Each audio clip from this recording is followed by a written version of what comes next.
Hey, this is Gabriel Castro from ExoticWoodPen.com.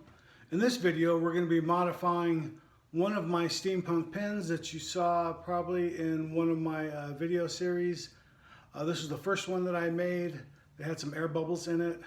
But anyway, this is my daily user. And originally I had it set where I had an O-ring that I was using on it as a eyedropper type pen, and the little lip that held the O-ring in place, that had actually broke loose, and then it wasn't sealing anymore. So now we're going to modify it, and then I need to make a stand for it because of the burping that goes on with it. Originally I was trying to use it with that, but I was laying the pen flat on the desk. Because of that, the ink would pool inside the cap, and it would burp quite a bit. So evidently, talking to a few of the experts on the Pen Artisan Guild, they said the pen needs a pen stand. So anyway, I'm going to be making a pen stand for this. Not your typical pen stand. It's going to be a different type of a pen stand. And anyway, so I got some grease for this. So converting this over into an eyedropper type pen isn't a big deal. We're just going to take out the converter, put some grease on the inside, on the section, a specific type, and then we'll be making the pen stand following that. Okay, so up closer, this is my daily user pen. You probably recognize this from one of the earlier steampunk videos, bespoke fountain pen. Yeah, this is my daily user. This nib is the one that was also featured in as how to fix a bent fountain pen nib. And you can see that it's not like perfect on the front, but it writes very well still. Still writes just as good as a brand new Jowa No. 6 nib. Initially, I made this fountain pen as a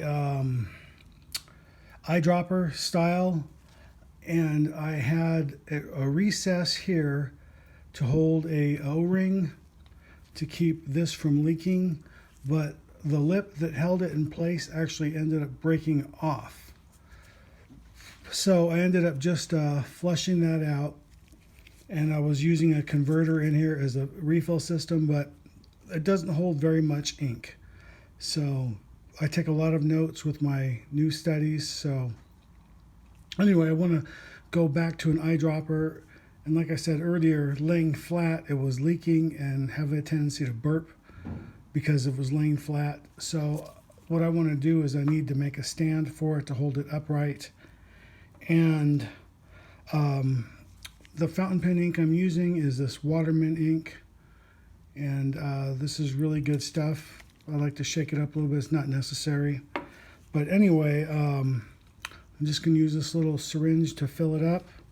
Probably going to do about halfway or so. Maybe about 2 of these. We'll see how many it takes.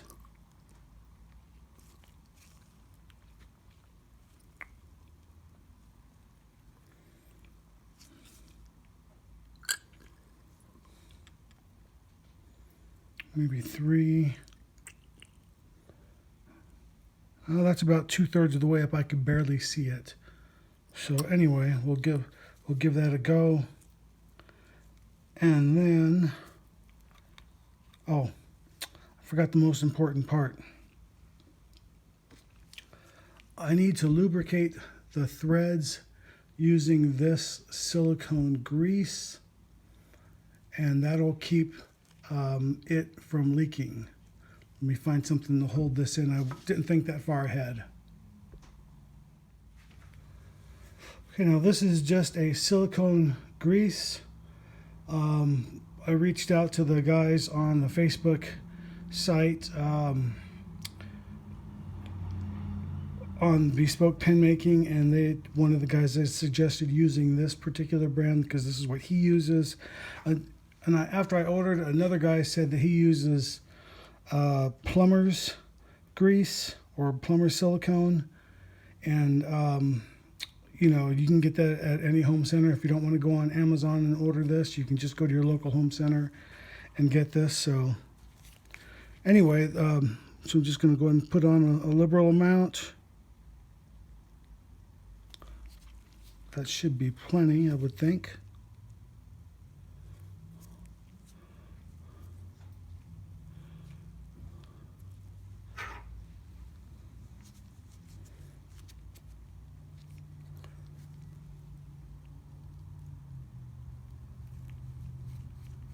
And any excess we'll just wipe off. Yeah, that's...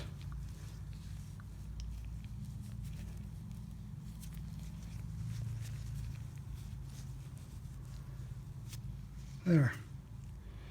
So, make sure that doesn't leak. Nope, don't see nothing. I don't think it will leak that quickly, but you never know. Okay, now on to the second part of the video. That is going to be this particular maple block. This is about a 2-inch piece of maple, 2-inch square. Hole's a little off-center because I use the drill press to drill this out. This is what I use, about 3 inches long, maybe a 3.5 inches or so. Anyway, this is what I used to use when I used to make salt and pepper shakers. So I'd buy the kits from Rockler. And anyway, so I'm going to make my pen stand out of that. I'm just going to shape it and then on the lathe real quick, and then we're good to go. I could use a jelly jar or make something other than that, but I don't have a lot of room on my desk, so I think this would be kind of nice. And we'll get to the lathe in just a minute. Okay, here we are at the lathe. I'm using my 4-jaw chuck. I've got my homemade mandrel here to hold this. This goes in here like so, and this is just going to be a compression fit on the back side with the live center. So if you see the hole here, this works. So just in case this gets jammed on here, I can just use the rod and I can just hammer that off in case that's happened in the past, depending on the time of year and the temperature, if the wood is swelling or not. So anyway, nothing major, nothing very technical about what we're doing. I'm just going to shape it. But I also want to recess the bottom, and I want to add a little extra weight. So I'm going to use a 5/8 inch washer on the bottom. I'm going to cut a hole out for once I get this rounded off a little bit. So first things first, we'll just put that on there.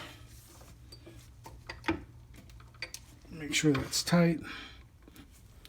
That clears.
Sure that's close enough for right now.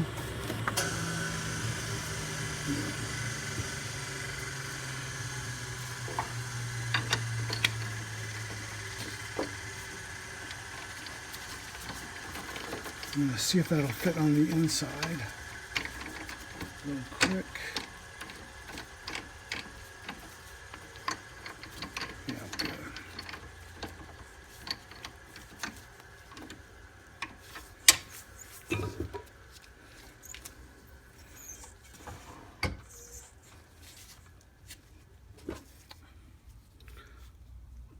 Okay, now this is the size of a washer I'm going to use. And then I have that size for the outside diameter, which is going to barely fit on the inside over here on the back side. So I just got to mark that accordingly.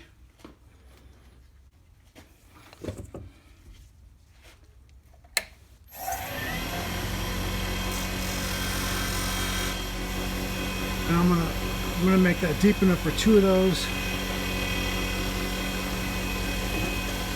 I'm just going to use a parting tool.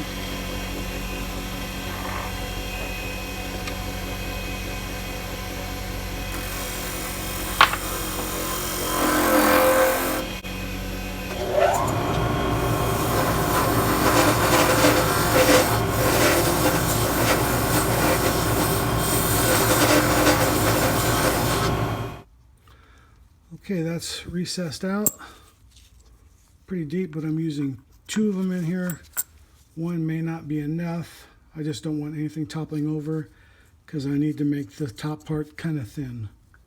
So I'm just gonna glue those down real quick using some CA glue. Okay, that's glued in place, and it's pretty weighted on the bottom. So it's not too pretty on the bottom, but you won't see it, or at least I won't see it.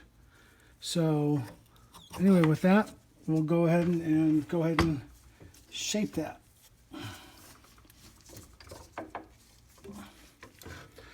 I'm just gonna make it thin on top and taper it to the same dimension that's here, and then we'll hit it with some hot wax. Nothing complicated.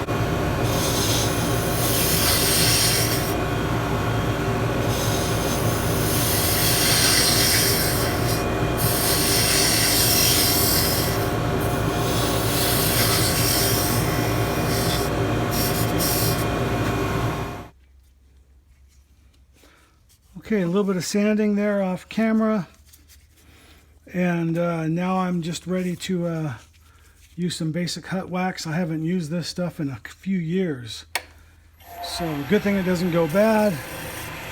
Turn the speed back up.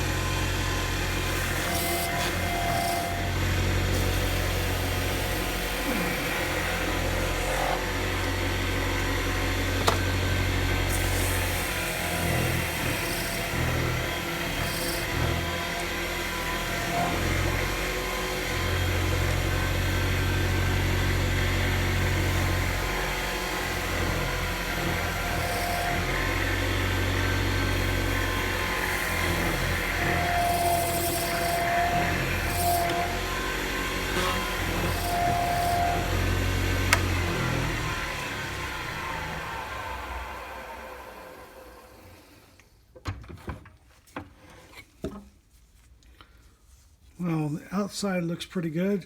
Inside, well, less than stellar, because it's just a Forstner bit drilling that out, but I'm not going to line it with anything. So we'll go right back to the bench. Okay, so here that piece is, again, weighted at the bottom. And if I put my pen in there, it's only a little bit tippy. So, but you get the basic idea. Let me pull that back a little bit and zoom out. So anyway, you know, it's just barely kind of tippy, but that's kind of a heavy pin too. So anyway, that's going to work. Thanks for watching. Have a good day.